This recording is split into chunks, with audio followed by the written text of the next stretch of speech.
Well, I can't say I expected the free update to Layers of Fear, especially after Bloober team seemed to be finished with the Layers of Fear franchise altogether, but here we are, with another amazing story from the franchise. I'll be covering the new story in this video, and we'll be updating the already existing entire Layers of Fear video with this included, so be sure to check that out when you have a chance. Let's get into it. A voice calls out to the director, pleading for the director's help. He must resist her.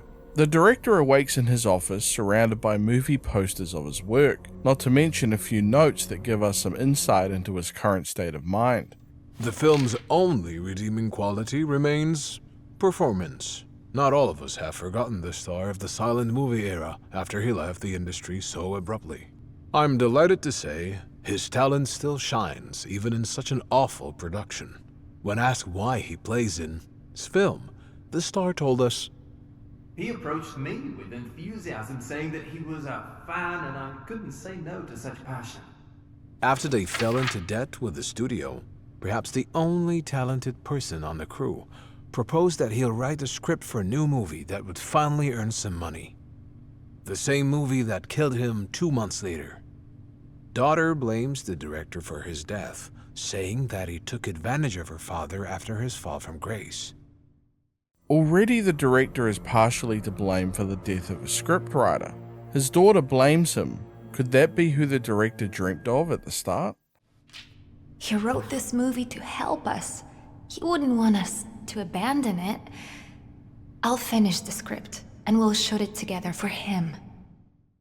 An unnamed woman speaks of continuing the work of the deceased scriptwriter. They should finish the film. You changed the script. You said you would just finish it. It was an unpolished draft. He was my father. I know what he wanted to say. Immediately we can hear the daughter of the scriptwriter, seemingly rewriting her father's work, taking control of the film for herself. The plot is The different. plot makes sense. It didn't before, and you knew about it. He knew what he was doing. He wanted this movie to be a warning. Warning against demons and monsters. It's absurd. I don't want him to be remembered as a maniac. A warning against what monsters exactly? He did warn the director against her. Could he be referring to his own daughter? Or possibly the Rat Queen? You had to know he was ill, and you enabled him, encouraged his delusions. I trusted his vision. You trusted his madness. Listen, you know I am good at this. We can make a good movie. Or we can smear my father's name, making the unfinished draft that he wrote in a moment of weakness. The daughter pushes the narrative that her father was unstable, filled with delusions that the director allowed to come to the surface. Her father's final work was a mess. Since she knows his true vision, she will correct the film and keep his legacy intact. It is your choice. You're the director, after all. The director can find a room filled with scenes that he must direct for the movie. Alongside them is the original script, written in black from the typewriter. This was written by the deceased scriptwriter, the unfinished draft as his daughter puts it. While the red writing and pen is from the daughter, that wishes to revise this scene entirely with her own ideas, while the blue pen is that of the director, assessing the scene overall, from the original incarnation to the revised vision of the daughter. In the end, it is the director's final choice. Let's begin with the first scene. Scene 13. Fade in. Interior basement. Night. A mysterious room with a pentagram drawn on the floor. Some kind of ritual is happening. There are a few cultists around the pentagram. Leader is kneeling. Sacrifice approaches the middle of the circle. Leader draws his own blood. Sacrifice disappears, and Leader raises his hands in triumph. This is too soft. We need shock. We need a hook. We need to convey the danger of the situation. It goes as written. Pentagram, cultists, ritual, Leader on his knees. But After sacrifice disappears, leader is stabbed by a mysterious shadow figure and dies. Death shaped his life. Over and over and over again. We can hear the writer as she continues her work for the Rat Queen at the lighthouse, speaking how the director's life has been shaped by death.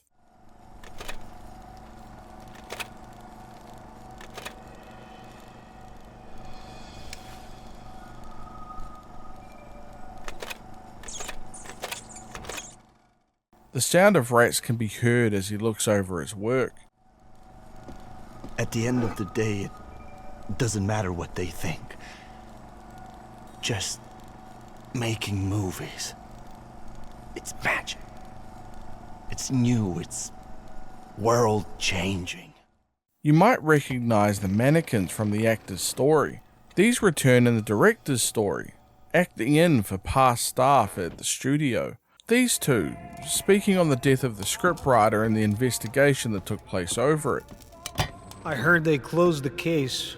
Unfortunate accident, they say. I don't know. There's something more going on here. We all feel it. We enter the set for our first scene, once again acted out by the mannequins. The director will have to make decisions in the film, using props to make the scene play out how they want. For example, the first scene, it has all the aspects of the script up until the cultist with the bowl needing to draw his own blood. Without a knife, the scene makes no sense. The director needs to find the prop. It doesn't look that great. I can't imagine going there again. I don't remember being there. Ever. Nobody does. I mean, we must have gone there, but my mind just goes blank when I think about it. What went blank? Where did they go when they lost their memory?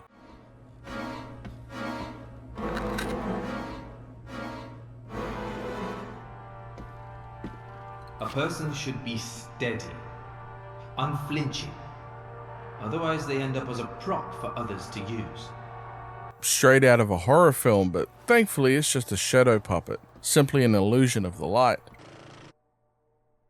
Art needs to be larger than life. Don't worry about it. The director finds his prop, under a watchful eye, of course. We place the dagger for the cultist and allow the scene to play again, this time implementing the daughter's vision also. Sound. Action.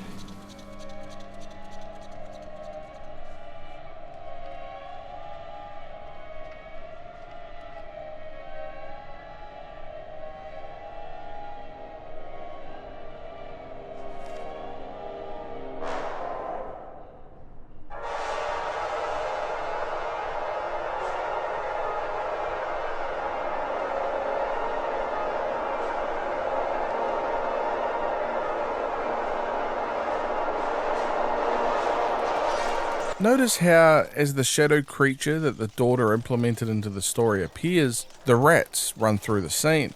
A sign, perhaps? Good. It's better than the script. We're ready. Get the reel. An obituary can be found in the halls after the first scene. At first I thought it was for the scriptwriter, but it doesn't appear to be. It mentions an unnamed person who was killed under incomprehensible and tragic circumstances, fatally wounded by a shotgun blast, committed by her spouse. She left behind her 2 children, who were her world. A terrifying scene for the director, a woman in red weeping over the deceased, but who is it?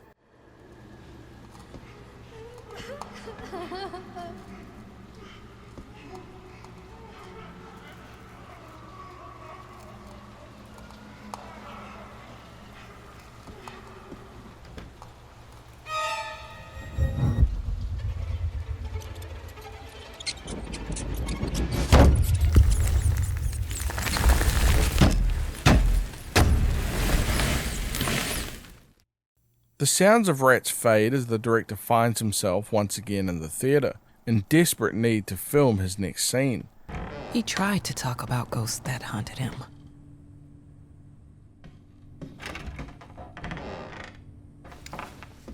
You said you would finish the script, not rewrite it. I didn't realize how bad it was. Madman's ramblings, no plot, just occult gibberish, and you encouraged it.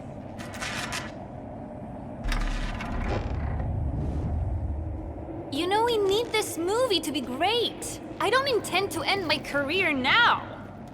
We need shock, blood, gore. Something people will remember for years. But of course, if you want to stick with his version, go ahead. You're the director after all. The daughter has ulterior motives. This goes beyond her father, changing the script to suit her own ambitions. Returning to the office, we get a glimpse of the relationship that these two shared. Our sources on the set told us that on the day died, his stunt double called in sick. The director, furious, got into an argument with the star's daughter. The worst so far, an anonymous crew member said. The two fought regularly since the first day the woman arrived on the set. The daughter and the director always seem to bump heads, and we learn from this mask that the deceased scriptwriter was once an actor, speaking on how his daughter believed he lost his mind when he gave up acting, but insists that she was wrong. His mind was clearer than ever. She's destructive. I won't have the movie falling apart because of one woman. You're too afraid of destruction. What? Don't try to preserve everything. Destruction is part of life. Accept it. Revel in it. This is a movie about destruction, about lives ruined and lost. A warning must be shocking. But we have it. The woman in red returns, blocking the path for the director. We have a bedtime story. I spent years researching her, and I'm telling you, what we're making isn't bad enough.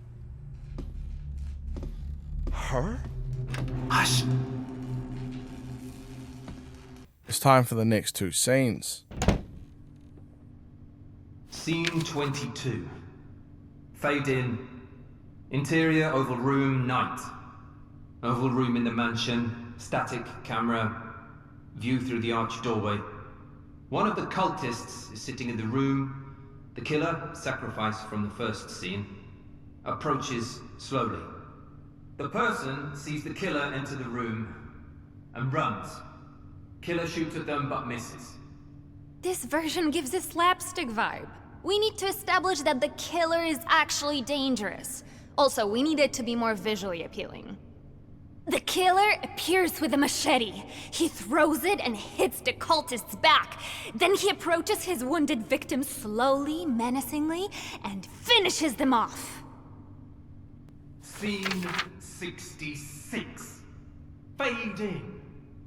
Interior renovation room, night. Killer finds two cultists in the room. He throws one of them down. The second one, upon seeing it, runs away, frightened. We need to escalate the gore here. The falling cultist is impaled on the table. The other one falls from the ladder, tries to defend himself with a hammer.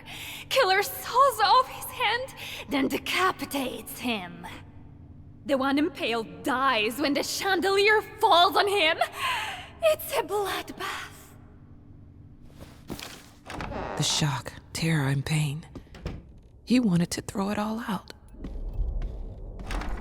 We can see a pattern in the daughter's writing, adding gore and violence for the sake of it, taking satisfaction in it. But the director does have the final say after all. Hey, I know how to fix it. It'll be okay.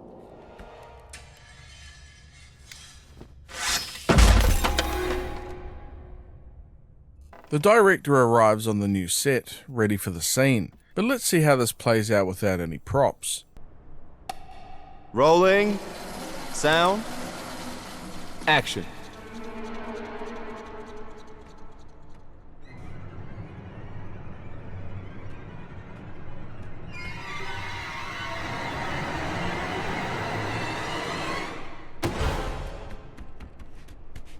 Something's off.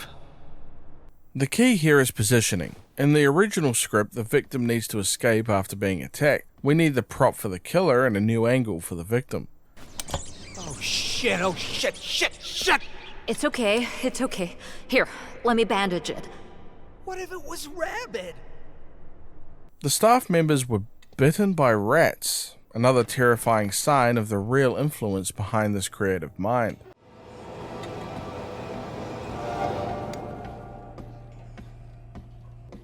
Careful, we don't want any more accidents. We find the gun with the woman in red watching every moment. Now let's see how the scene is meant to play out, minus the gratuitous violence added by the daughter.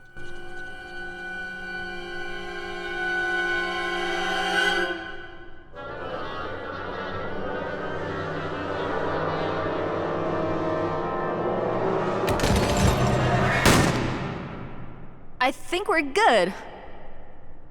We're ready. Get the reel. Okay, people, on to the next scene. Another scene finished. Only 3 more to go. I want to take my time before I make a masterpiece.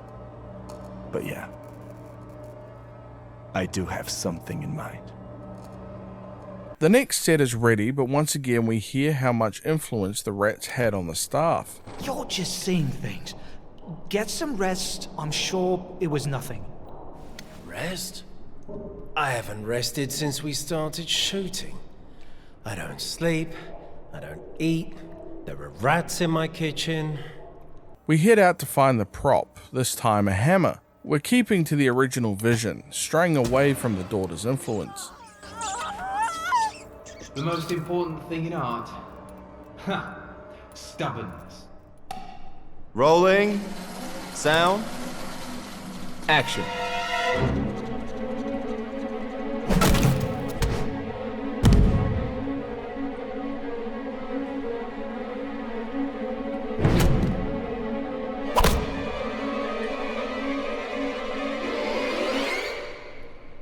We have it, people. Notice how, without her influence, the killer never succeeds. Instead, the victims get away.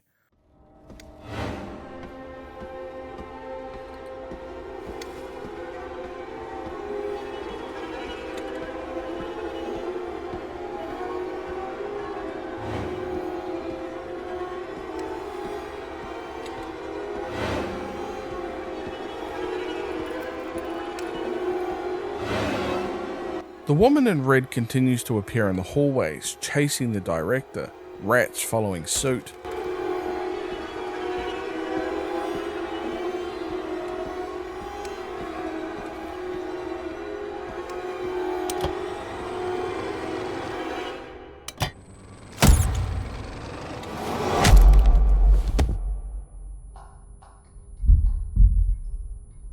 Come on, we will finish it together.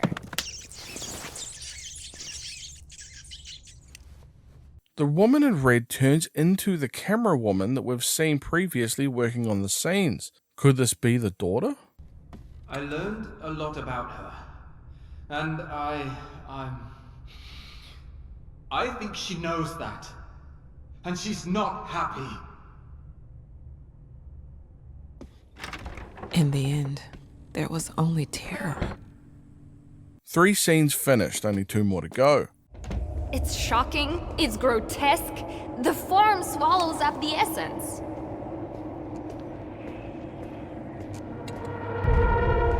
Do you really think this is what he wanted to say? All this blood and gore just to shock? He didn't aim for shock, he aimed for a warning.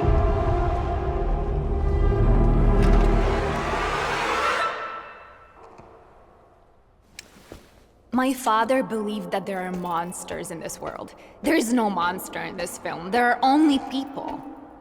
Strangely, the daughter calls out her father for the gore in the script, which in reality is her own revisions that contain majority of the violence.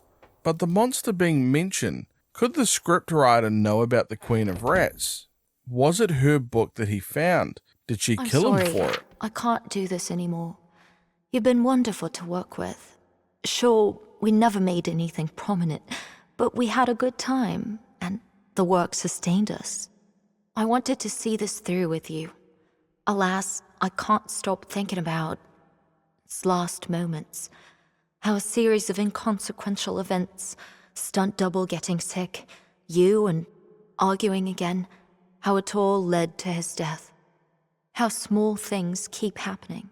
How there are more and more rats on the set, despite everything we do. How I keep having nightmares.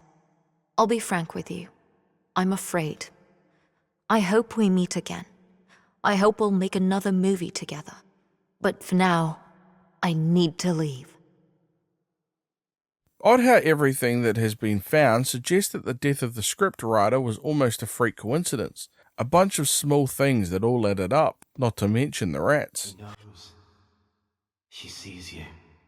She sees my daughter. God help us. She doesn't want it to be made.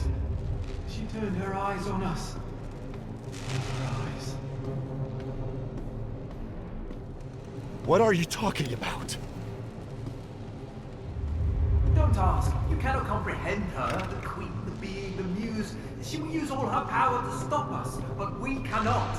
This we have to see through. The warning in the script, the monsters that he mentioned, it's exactly who we thought, the Queen of Rats. He advises the director to finish the film, not to allow her to win.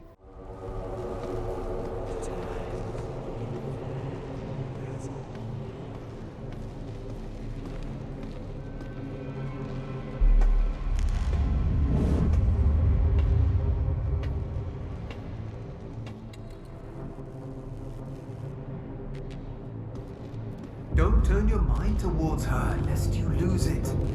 Feel her. It's in your body, in your gut. The primal horror, fear of the animal that is being hunted by a god. Feel the things we have to say. Going as far as referring to her as a god, the director needs to use fear as the tool for the film. The fear of the unknown. Of something bigger. Incomprehensible. I think I know what you were warning us about, but we can do better.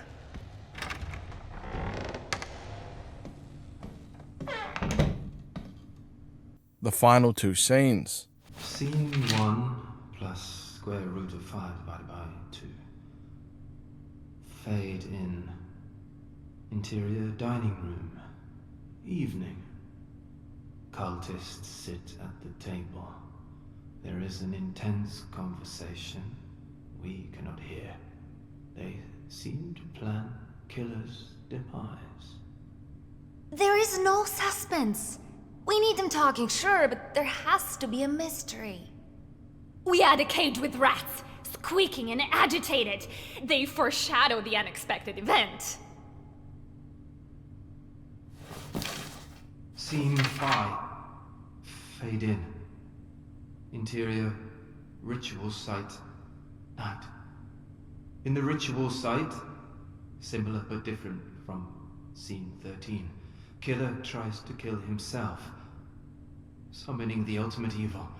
Other cultists attack, overpower and stop him. Underwhelming. We were setting up the ultimate evil throughout the movie, and we need to show it. Killer uses artifacts to summon evil, succeeds in killing himself. It works! We throw all special effects we can here. It should be magnificent. Once again, the daughter mentions rats, wishing to use them within a scene that makes no sense in using them. She clearly knows about the true evil, but is she being controlled by her, perhaps? We will finish it. Take them away! We can find the very box used in the scene as the mannequins get a bit more lively than normal. What happened? You've been sleepwalking again. You try to get to the basement set. The staff have been unable to sleep properly. The actress mentions how she would have constant nightmares. And now sleepwalking? Get ready, everyone. Let's do the next scene. Action.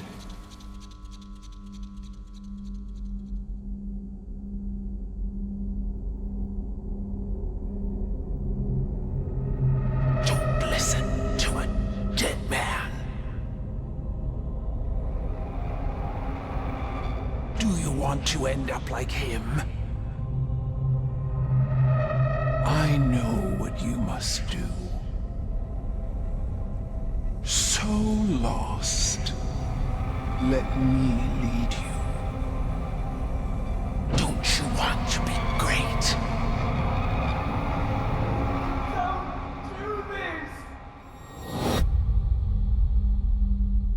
The Queen of Rats speaks at last, telling the director to ignore his friend, the scriptwriter, otherwise he might just end up like him. Will the director listen?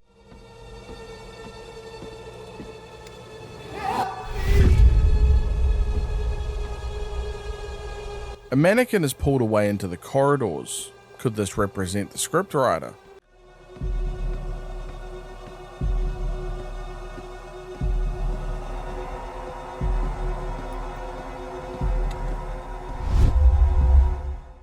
We arrive at the basement set as mannequins surround the main actor, but this time the Queen of Rats is the director. Rolling. Sound. Action.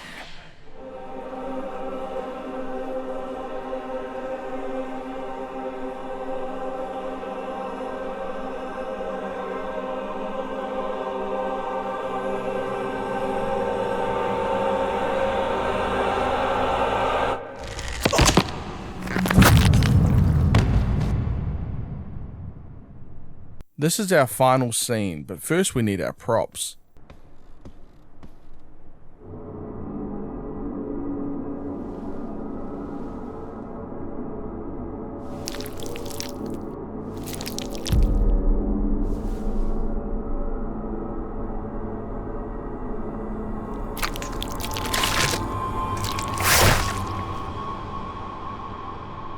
In the end, art becomes life.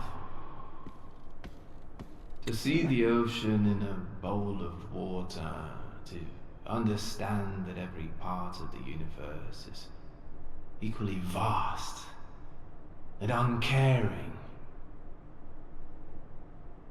This is our lot. With everything in place, the only thing left to do is to start filming. Rolling. Sound. Action.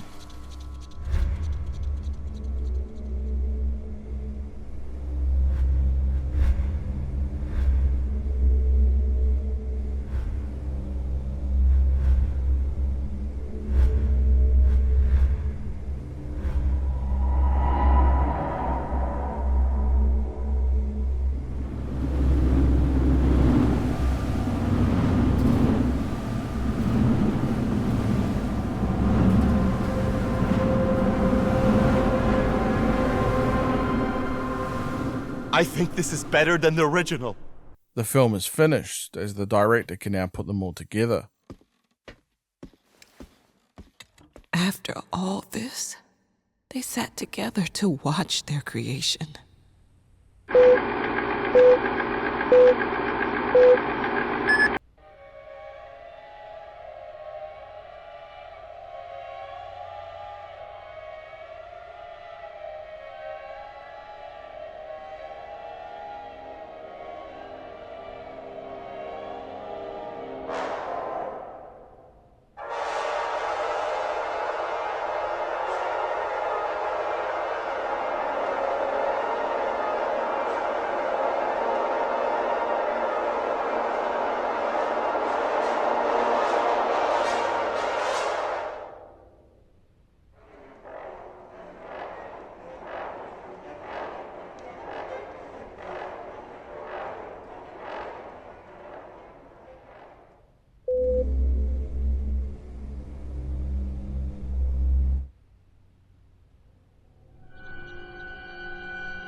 must do.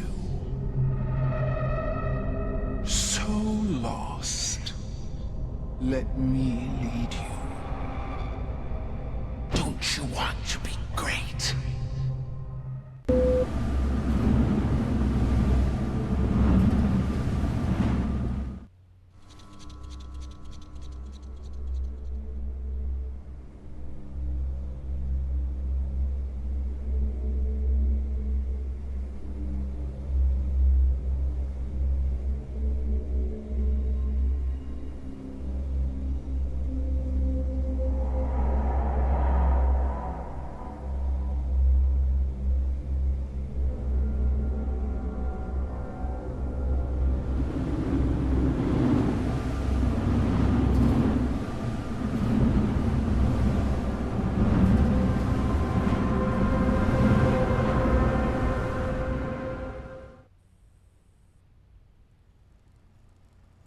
It is what he wanted. Yes. All his obsessions, all this madness, all your stupid ideas. We don't have to do this. And I helped you! Oh, God, I helped you! You know what? You're right. We don't have to do this. What would you have me do? Betray him? I know you gave it everything you had. I know why you do this. It's just... I can't. It's not for me.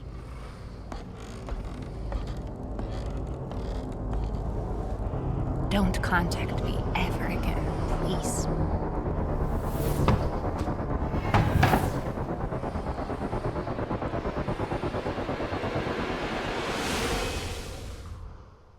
It is revealed that the woman in red is actually the daughter of the scriptwriter, and this particular ending was staying true to her father's vision. We can see the Rat Queen guiding the daughter out of the theatre as she mentions her displeasure at the final product, showing her influence on the daughter this entire time. A few things are obvious. The scriptwriter was killed by the Rat Queen for knowing too much about her, trying to warn his friend, the director, and his daughter through the script. The Rat Queen manipulates people. That much is clear, and even if you oppose her, she still manages to win. There is another ending to which you abide by the daughter's changes, and she is thrilled with the end result. This is good. We actually made a good movie. Now, I understand the path I must tread.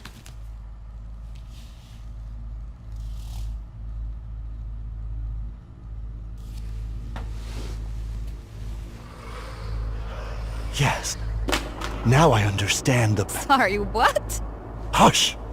You're drowning her out. What are you talking about? I hear you. I hear you. I can see you.